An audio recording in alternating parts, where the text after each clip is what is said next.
Hi everyone, welcome back to Tackling Transitions for Students. This is Module 4 of 5.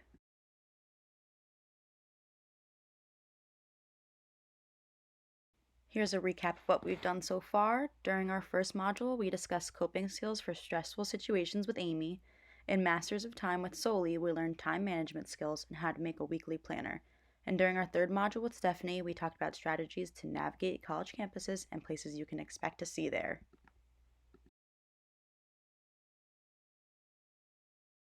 Today's lesson is Communicating Through College. My name is Jordan, and I am currently an occupational therapy student at Kean University. The title of today's session is Communicating Through College. The goal is for all of you to learn easy and appropriate ways to communicate with faculty and staff you may encounter on a college campus. We will learn different methods of communication, appropriate versus inappropriate language to use, and expectations on a college campus. We're going to start by going over some methods of communication you're going to see throughout college. The first method we'll go over is emailing. We will address the proper format of an email and skills you can use when writing them.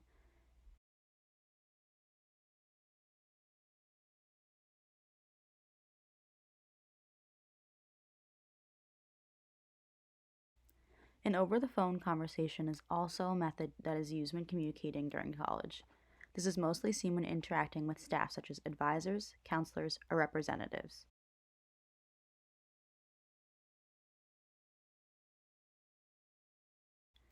You may also communicate through discussion posts. These are given during online courses and in-person classes. These may be a new form of assignment for some. You may get a question posted online that you have to respond to for the professor to see, grade, and answer back.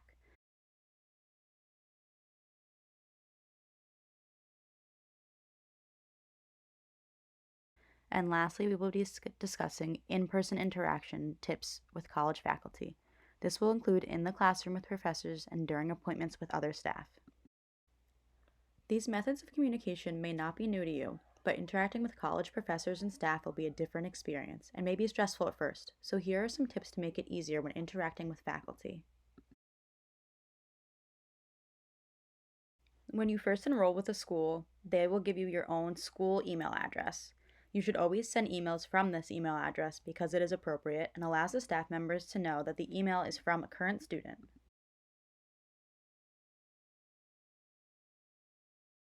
The subject line of your email should be a short 1 to 3 word description of what your email entails. An example is extra help, office hours, financial aid problem, and tutoring availability.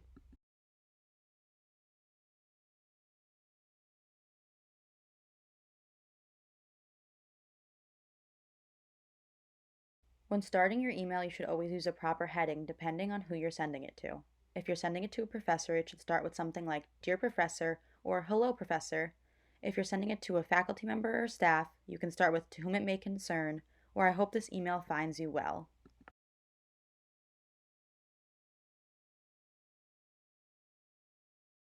Some tips for the body of your email are to keep it short and sweet and don't overshare. Only use the necessary information you need to send to the faculty or staff member you're emailing. Avoid using unnecessary capital letters. Avoid using slang, emojis, or GIFs, and always proofread your emails before you send them.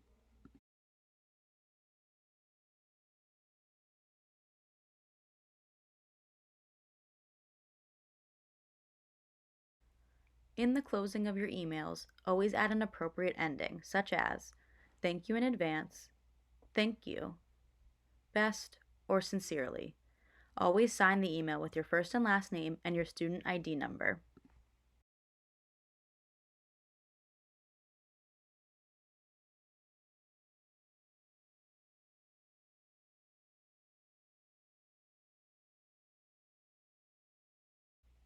Now we're going to go over tips for over-the-phone conversations. When starting a phone conversation, make sure to state your name and why you're calling. This will allow the person on the other end to know if they can help you or not. Some places you may have to call while enrolled in college can be the financial aid office, disability services, dining services, or the scheduling registrar. Keep the conversation really short and sweet. The faculty at schools are very busy, and there are probably many other students with questions just like yours. If they can successfully give you an answer, the conversation can end. Make sure to thank them for their help before ending the call. If they say they can't help you, a good idea is to ask if they know who you can call to answer your question.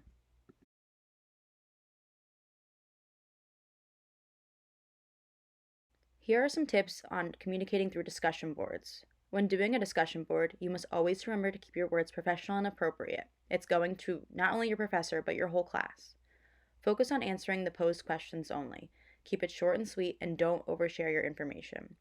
Avoid using all capital letters and use proper punctuation and no emojis. Keep the post on topic with class. And this is not the place to ask questions about other assignments or classwork.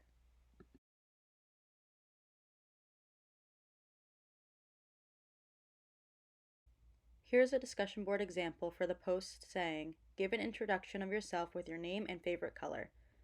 As you can see, John Smith wrote, "Hi everyone, my name is John Smith and my favorite color is red."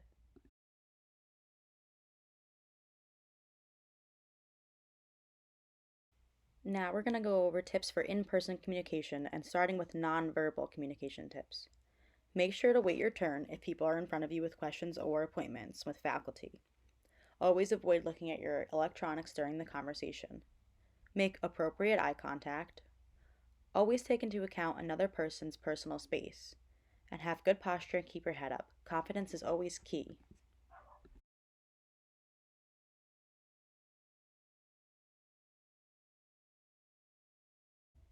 Some tips for in-person communication when speaking with a professor. Make sure to address them with the correct title. It could be professor, doctor, or however they instruct you. Keep it short and sweet. Your instructor has many students to worry about and is very busy. Questions regarding yourself should only be asked after class or during office hours. And don't forget to thank them for taking the time out of their day to answer your question.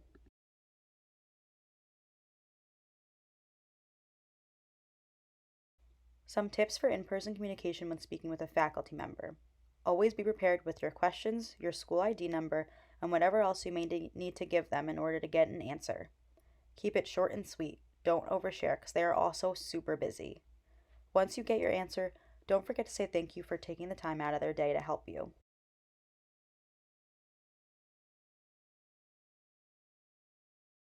Now it's time for our activity. Which situation is better? For this activity, you'll be given a situation and shown two students trying to communicate successfully in a college setting. You will have 10 seconds to figure out which student had better communication skills.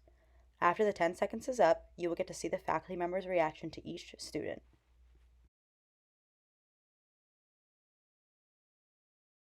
Situation number 1. You need to email your professor because you are confused about the material you are currently learning in class and was wondering if you could meet during office hours for extra help. Here is student A's email to her professor.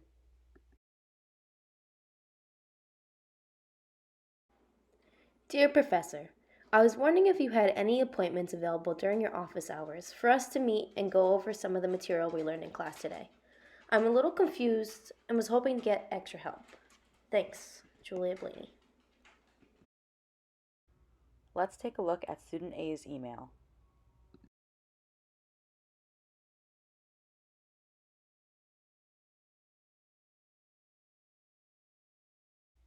Now here is student B's email to her professor. Hey, Professor. What's up? Today's class is crazy. I stopped paying attention because I got confused. Can I get some help? 3 works for me, but not before then because I have to go play basketball with my friends. Then I'm going grocery shopping at 4. Julia. Now let's take a look at student B's email.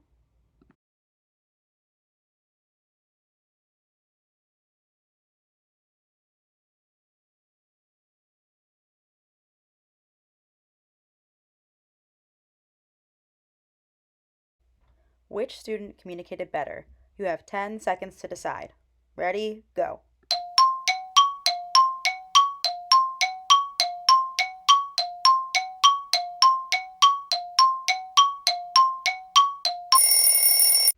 I hope you have your answers ready. Let's look at the professor's reaction to student A's email. Julia, how does 3 p.m. work? That is when my office hours start. Thanks, Professor. Professor B. Now let's look at the professor's reaction to student B's email. Julia, my office hours are at 2 p.m. That is my only time to meet. I have multiple classes to worry about. Professor B. And the answer is Student A. Student A's email was short and sweet, did not use slang, didn't include oversharing, and she had an appropriate opening and closing. Situation number 2. You have a discussion board due during the first week of class. You are supposed to just give some basic details about yourself, such as your name, grade, favorite food, and why you took this Intro to Psychology class. The post will be going to the professor so he can get to know each student. Let's take a look at Student A's discussion board post. Hi everyone, my name is Julia Josephine Blaney.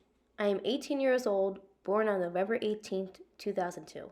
I love a lot of foods, mostly pizza and pasta and ice cream and cake.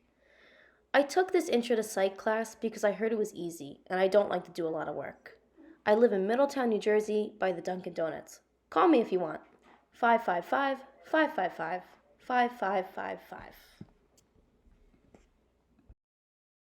Let's take a look at Student A's discussion post.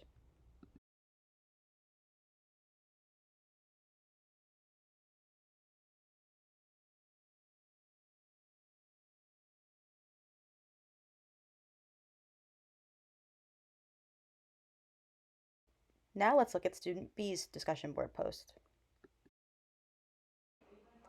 Hi everyone, my name is Julia. I am a freshman here at Kean University.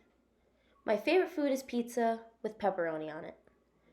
I took this class because I want to learn more about psychology. I want to see if I might be interested in taking more psychology classes. I am so excited to learn more. Now let's take a look at Student B's discussion post.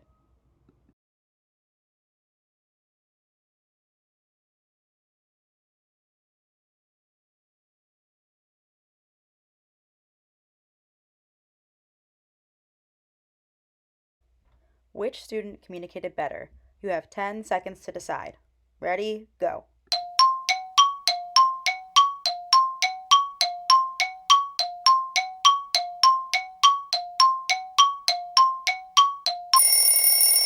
I hope you have your answers ready. Let's look at the professor's reaction to Student A's post. No, this is inappropriate. She can't do this. Now let's look at the professor's reaction to Student B's post.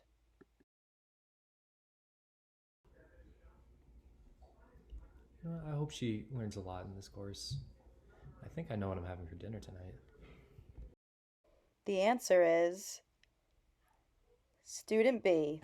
Student B's discussion post was short and straight to the point, did not include oversharing, was appropriate and professional, did not include slang, and only answered the questions asked.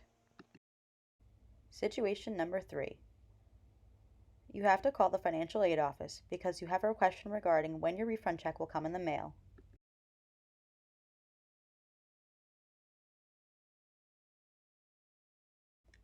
Let's look at Student A's phone call with the financial aid office.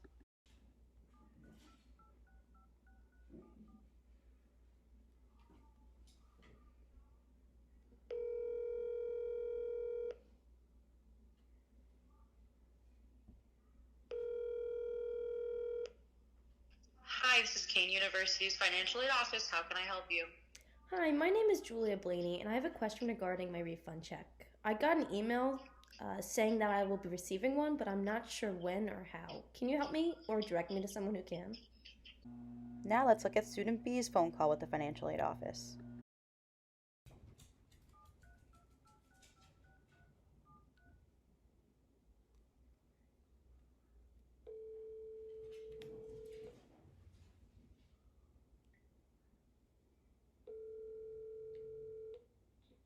Hi, this is the financial aid office at Kean University. How can I help you?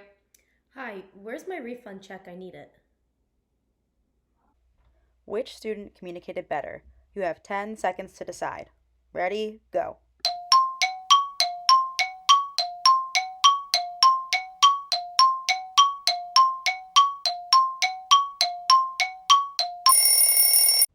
I hope you all have your answers ready. Let's look at the faculty reaction to student A's phone call. Of course I can help you. Thanks for that information. Give me 1 sec to look something up. Now let's look at the faculty reaction to student B's phone call. I'm going to need a lot more information from you in order to do this. The answer is student A. Student A started her phone call correctly by giving her name and reason for calling, so the financial aid advisor knew that they could help her. To end this module, we hope you enjoyed our 4th session and were able to learn something. We went over communication skills to use when emailing, talking over the phone, writing a discussion post, and talking in person with university staff and faculty. Our next and last video in Tackling Transitions for Students will be about advocacy and resources with Carly. Thank you all for joining us today.